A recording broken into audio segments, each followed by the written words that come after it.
교과는 아닌가 보다라고 생각했던 활동이 오히려 교과의 확장으로 나아가고 다양한 체험 활동이 플러스 된다 이해하시면 될 것 같아요. 아이가 중학교 1학년이 되면 함께 시작되는 것이 자유학년제입니다. 자유학년제 궁금하시죠? 자유학년제라고 하는 것은요, 아이들이 지식과 경쟁 중심의 학교 생활에서 벗어나서 참여형 수업을 통해서 스스로 자신의 역량을 키울 수 있게끔 만든 교육 과정입니다. 그래서 자유학년제는 교과 수업을 안 하나요? 라고 궁금해야 돼요. 자유학년제를 교과 수업을 아예 안 하는 것은 아니고요. 오전에는 교과 수업이 진행이 되고 오후에 4가지 영역의 활동이 진행이 됩니다. 그래서 그 자유학년제를 하기 전에 1학년이 국어를 3시간, 영어를 4시간 이렇게 배웠다면 자유학년제에서는 조금 시수를 줄여서요. 국어를 2시간, 수학을 3시간 해서 압축해서 꼭 배워야 하는 내용, 중1에 꼭 알아야 될 내용을 오전 시간에 압축해서 배우게 되어 있습니다. 그리고 오후에 4가지 활동, 주제 선택, 예술, 체육, 동아리, 진로 탐색 활동 이렇게 4가지 영역으로 나뉘어서 또 다른 방식의 교과 수업 및 소질과 적성을 찾는 활동들이 이어집니다. 주제 선택이라는 거는 무슨 주제를 선택하는 거지? 라고 생각을 하실 텐데 이게 바로 교과와 연계돼서 교과를 확장하는 개념이에요. 그게 뭔지 잘 모르겠어요 라고 생각이 드실 것 같아서 저희 학교 예를 들어서 설명을 드릴게요. 저희 학교 같은 경우에는 1학기에는 화요일하고 목요일 오후에만 자유학기제 활동을 하고 있어요. 그래서 저희 학교에서 하고 있는 주제 선택 활동은요, 예를 들어 스마트 잉글리시입니다. 과학, 미디어, 토론, 영어와 함께하는 꿈기 클래스, 융합, 과학, 체험으로 느끼는 수학. 짐작이 되시죠? 이런 활동들이 주제 선택 활동으로 진행이 됩니다. 국가수준 교육과정에서 꼭 배워야 할 성취 기준에 근거해서 학생들이 스스로 문제를 생각하고 해결하는 프로젝트 수업으로 주제 선택 활동은 진행이 되는 거예요. 그래서 무엇이 문제인지 이해하고 모든 별로 해결할 문제를 정하고요. 또 프로젝트를 계획해서 모든 별 프로젝트를 진행하고 프로젝트 결과를 서로 공유하는 활동을 통해서 교과 수업을 선생님의 설명과 선생님의 안내에 따라서 지시하는 것이 아니라 학생이 스스로 친구와 협력해서 주변의 문제를 교과와 연결해서 풀어가는 활동이 주제 선택 활동입니다. 예를 들어 중학교 1학년 단원에 읽고 대화하고 독서와 연극이라는 단원이 있어요.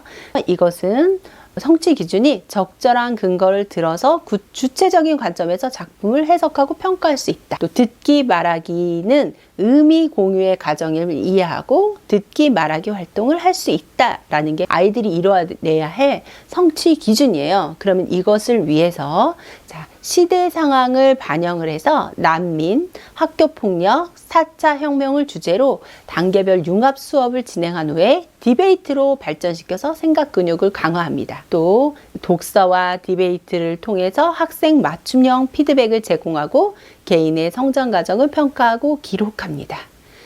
교과 융합 디베이트와 수준별 독서의 협업 등을 통한 학생들의 생각 근육 키우기 과정을 공유를 해서요.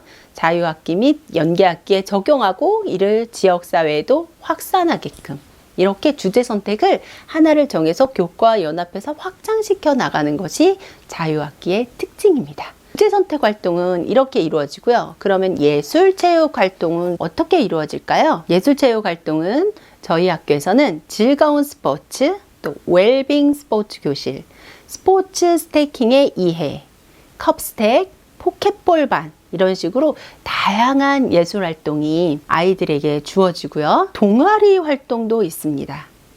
즐거운 인생 여행, 소설 읽기, 지식 재산 활용 및 창업의 이해, 또 한 땀 한 땀 프랑스 자수, 수학이랑 놀자, 영화와 팝송 속 영어 탐구 이런 활동들이 동아리 활동에서 이루어져요. 학교마다 조금씩 다르겠지만 진로 선택의 날 해서 진로 선생님의 안내에 따라서 다양한 진로 체험도 하고 다양한 직업의 강사도 초청을 해서 강의도 듣고 체험도 하고 이런 활동들로 구성이 되어 있어요. 그래서 이러한 활동 4가지로 활동들을 통해서 교과는 아닌가 보다라고 생각했던 활동이 오히려 교과의 확장으로 나아가고 다양한 체험 활동이 플러스 된다 이해하시면 될 것 같아요. 자유학년제의 큰 특징은요, 과정 중심 평가에 있습니다. 아이들이 말씀드린 것처럼 프로젝트를 계획하는 것부터 프로젝트를 만들어가고 프로젝트를 완성하고 발표하고 지역사회나 주변까지 연계하는 그 과정을요 선생님이 모두 기록을 해주세요. 그래서 그 과정 안에서 평가가 이루어진다는 것이 특징이고요. 그 안에서 학생의 성장을 관찰하여 문장으로 나타낸다는 것이 평가의 또 다른 특징입니다. 선생님이 이거 관찰하시는 누가 기록뿐만 아니라요. 동료 평가, 자아 성찰 등 스스로를 살펴보고 서로 살펴볼 수 있는 활동들을 통해서 평가가 진행이 되는데요. 즉 교육 과정과 수업과 평가와 기록이 일체화된다. 라고 보시면 됩니다. 그래서 생활기록부에 어떻게 기록이 되는지 제가 예를 들어 하나 읽어드리면요. 청소년의 화장 허용해야 한다는 반대 측의 반박을 맡아서 상대방의 말을 존중함과 동시에 화장이 피부에 미치는 악영향과 청소년의 다양한 성 표현의 방법 등을 제시하며 반대팀의 의견을 잘 대변함.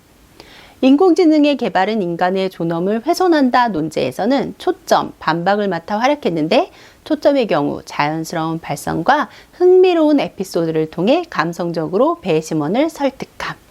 이런 식으로 수업에서 어떤 활동을 어떻게 했는지가 기술이 된다고 보시면 됩니다. 또 예를 들어보면요. 성적과 행복 지수에 관한 프로젝트 활동에서 설문을 제작하고 수집하여 그래프와 도표로 표현하고 자료의 해석 및 분포의 특징을 잘 설명함. 생활 속 문제를 통계적으로 해석하는 문제 해결 활동을 좋아함.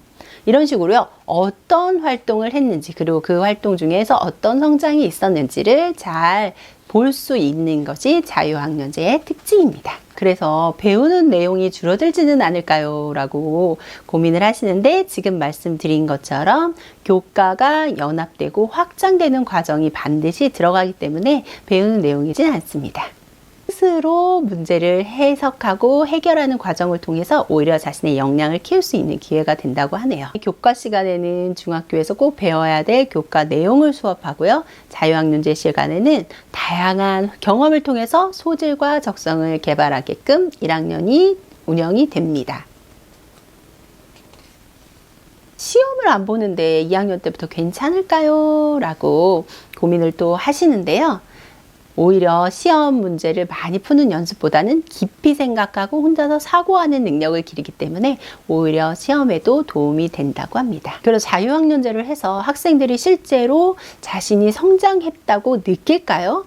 조사를 해봤더니요. 자유학년제의 교과 및 자유학 활동들을 통해서 학생들은 자기관리, 정보 처리 능력, 창의적 사고, 심미적 감성, 의사소통, 공동체 역량이 스스로 키워지고 있다라고 판단했다고 합니다. 중학교 1학년에 들어오면 이렇게 자유학년제가 진행이 됩니다.